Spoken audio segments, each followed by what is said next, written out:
Hello students, आज इस video में हम करने जा रहे हैं राइट्स इन इंडियन कॉन्स्टिट्यूशन यानी कि भारतीय संविधान में अधिकार। इस श्रृंखला का चौथा पार्ट हम आपके पास लेके आए हैं, जिस पे में आपको मिलेंगे मल्टीपल चॉइस क्वेश्चंस के क्विज और इसमें 10 महत्वपूर्ण क्वेश्चंस को हम लेने जा रहे हैं। तो अगर आप 90+ मार्क्स पाना चाहते हैं तो इस क्विज को मेरे साथ साथ खेलिए। इनके जवाब आप नोट करते रहिए और जितने सही जवाब आएँ उसे कमेंट बॉक्स में बाद में लिख कर बताइए कि आपका स्कोर क्या रहा, और साथ ही साथ आप इसके स्क्रीनशॉट लेकर नोट्स भी बनाते रहिए। तो शुरू करते हैं क्विज को।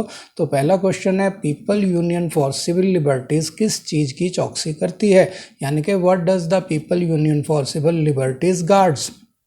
तो ऑप्शन ए है संवैधानिक पदों पर होने वाले भ्रष्टाचार पर, यानी कि on corruption in constitutional post, और बी है दल बदलू नेताओं पर, यानी कि ऑन डिफेक्टर लीडर्स, और सी है नागरिक अधिकारों के हनन पर, यानी कि सिविल राइट अब्यूज़ पे, और डी है आतंकवादी घटनाओं पर, यानी कि ऑन टेररिस्ट इंसिडेंट्स पे। तो आपको बताने के लिए मिलेंगे 5 सेकंड और उसका टाइम शुरू होता है अब।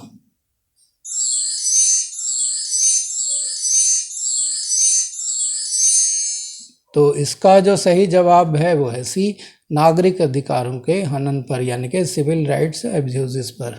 क्वेश्चन नंबर 2 है, मानव अधिकार आयोग का गठन कब किया गया, यानी कि when human right commission was formed. तो ऑप्शन ए है 1990 यानी कि 1990, बी है 1992 यानी कि 1992, सी है 1991 यानी कि 1991, और डी है 1993 यानी कि 1993। तो आपको बताना है कि मानवाधिकार आयोग या राष्ट्रीय मानवाधिकार आयोग का गठन किस सन में किया गया था। तो उसके लिए आपका समय शुरू होता है अब।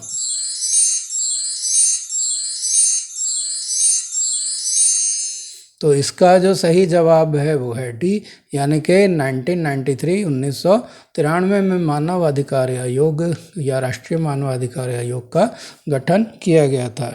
अगला क्वेश्चन है क्वेश्चन नंबर 3, राष्ट्रीय मानवाधिकार आयोग के सदस्य होते हैं, यानी कि राष्ट्रीय मानवाधिकार के सदस्य क्या कौन होते हैं। तो members of the national human rights commission are, A है सर्वोच्च न्यायालय का पूर्व मुख्य न्यायाधीश, यानी कि former chief justice of supreme court, B है किसी उच्च न्यायालय का पूर्व न्यायाधीश, यानी कि फॉर्मर जज ऑफ एनी हाई कोर्ट, और सी है मानवाधिकारों के जानकार और व्यवहारिक जानकारी रखने वाले 2 सदस्य, यानी कि 2 members who know the end have knowledge the human rights, और डी है उपरोक्त सभी, यानी कि ऑल ऑफ द अबव। तो आपको बताना है कि ए, बी, सी या डी में से कौन सा सही है। उसके लिए आपका समय शुरू होता है अब।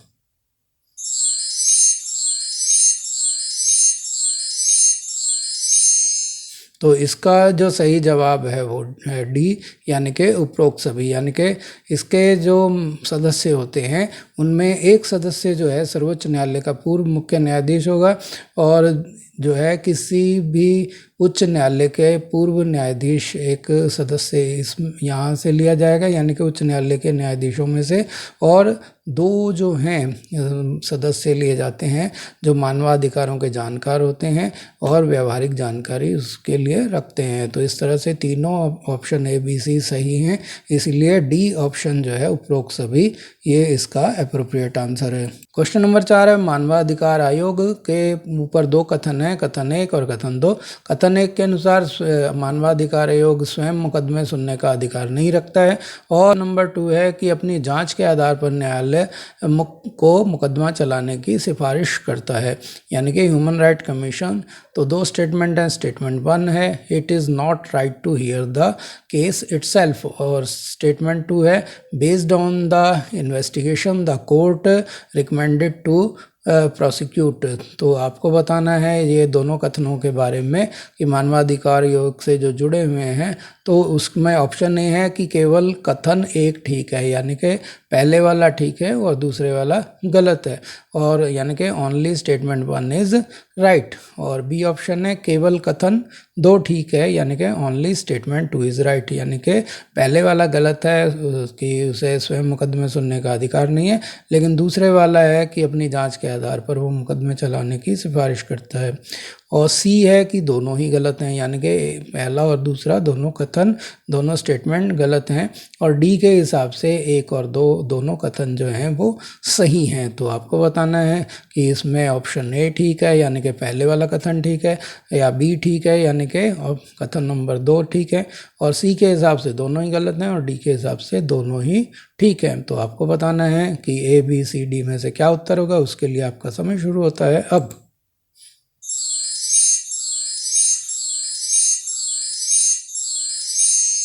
तो इसका जो सही जवाब है वो है डी, यानी कि एक और दो दोनों कथन ठीक हैं। यानी कि मानवाधिकार आयोग है, उसे स्वयं मुकदमे सुनने का कोई अधिकार नहीं है, लेकिन वो कोई मामला अगर उसके सामने आता है या वो स्वयं संज्ञान लेता है तो उसकी जांच करने के आधार पर वो न्यायालय को उसके ऊपर अपनी जांच के आधार पर मुकदमा चलाने की सिफारिश कर सकता है। तो क्वेश्चन नंबर 5 है, राष्ट्रीय मानवाधिकार आयोग मानवाधिकारों के उल्लंघन की शिकायतें मिलने पर क्या करता है। तो on receipt of complaints of human rights violation national human right commission क्या करता है। तो ऑप्शन ए है स्वयं अपनी पहल पर या पीड़ित व्यक्ति की याचिका पर जांच कर सकता है, यानी कि can investigate on his own investigation और on the play of the victim. और बी है जेलों में बंदियों की स्थिति का अध्ययन करने जा सकता है, यानी कि to study the situation of detainees in jails can be. और सी है कि मानवाधिकारों के क्षेत्र में शोध करना और शोध को प्रोत्साहित करना, यानी कि researching and encouraging research in the field of human rights. और डी है उपरोक्त सभी, यानी कि ऑल ऑफ द अबव। तो आपको बताना है कि मानवाधिकार आयोग में मानवाधिकारों के उल्लंघन की जब शिकायत मिलती है तो वो ए बी सी या डी में से क्या करता है। तो उसके लिए आपका समय शुरू होता है अब।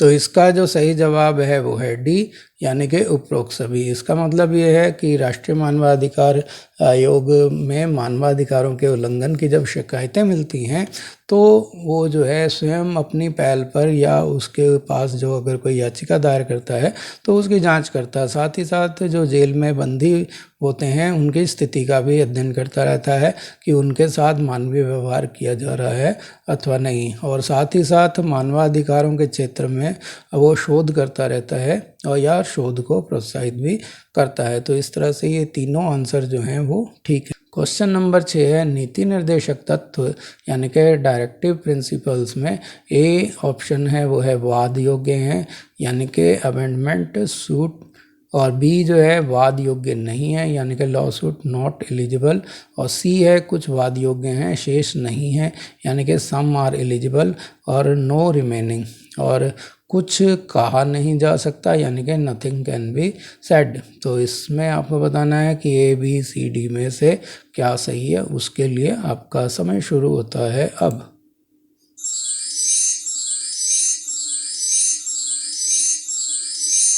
तो इसका जो सही जवाब है वो ये है कि नीति निर्देशक तत्व हैं वो वाद योग्य नहीं है, यानी कि नीति निर्देशक तत्व के आधार पर कि सरकार के ऊपर जो है न्यायालय में सरकार के विरुद्ध नहीं जाया जा सकता है। क्वेश्चन नंबर 7 है कि स्कूलों में मध्याह्न भोजन की योजना को डैश के कारण लागू किया गया, यानी कि किस वजह से मध्याह्न भोजन को लागू किया गया, किस से प्रेरित होकर लागू किया गया। जहाँ mid day meal scheme in schools were implemented because of dash. तो ऑप्शन ए है भोजन पाने के अधिकार की वजह से, यानी कि राइट टू फूड, और बी है शिक्षा का अधिकार यानी कि राइट टू एजुकेशन, और सी जो है नीति निर्देशक तत्व यानी कि डायरेक्टिव प्रिंसिपल्स, और डी है उपरोक्त सभी यानी कि ऑल ऑफ द अबव। तो आपको बताना है कि मध्याह्न भोजन यानी कि मिड डे मील जो प्रोग्राम है वो भोजन के अधिकार की वजह से मिला, या शिक्षा के अधिकार की वजह से मिला, या नीति निर्देशक तत्वों के आधार पर मिला, या फिर इन तीनों के आधार पर यानी कि उपरोक्त सभी के आधार पर मिला। तो उसके लिए आपका समय शुरू होता है अब।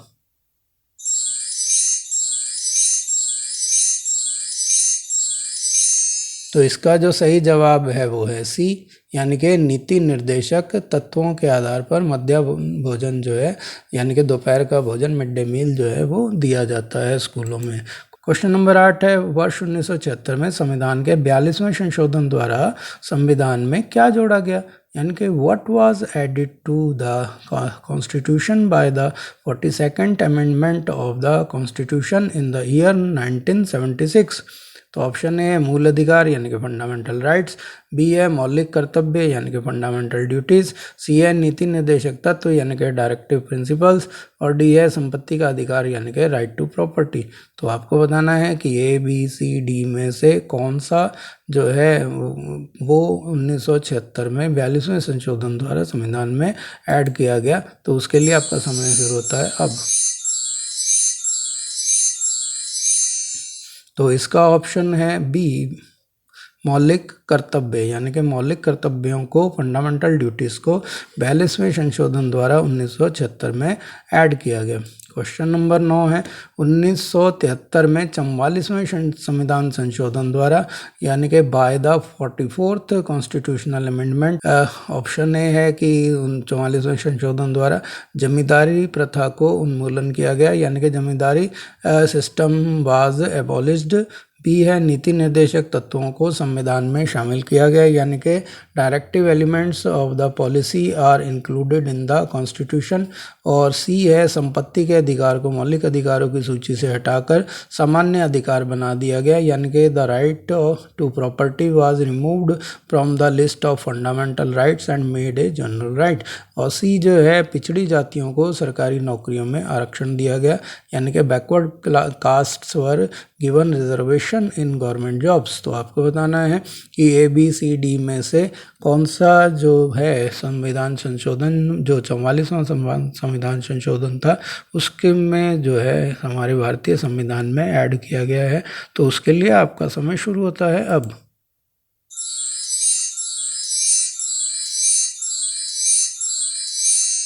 तो इसका जो सही जवाब है वो है सी, यानी कि संपत्ति का अधिकार यानी कि राइट टू प्रॉपर्टी जो था उसे फंडामेंटल राइट यानी कि मौलिक अधिकारों की श्रेणी से निकालकर सामान्य अधिकारों की श्रेणी में डाल दिया गया। अब इस वीडियो का लास्ट क्वेश्चन है, क्वेश्चन नंबर 10, संपत्ति के अधिकार को किस अनुच्छेद में एक सामान्य अधिकार बनाया गया है, यानी कि in which article was the right to property made a general right. तो ऑप्शन ए है 300B यानी और बी है 300A, सी है 300C और डी है उपरोक्त सभी यानी कि ऑल ऑफ द अबव। तो आपको बताना है कि संपत्ति के अधिकार को सामान्य अधिकारों में कैसे बदल दिया गया, मौलिक अधिकारों से किस अनुच्छेद में उसको रखा गया है। तो 300A, बी या सी या सभी में रखा गया। तो उसके लिए आपका समय शुरू होता है अब।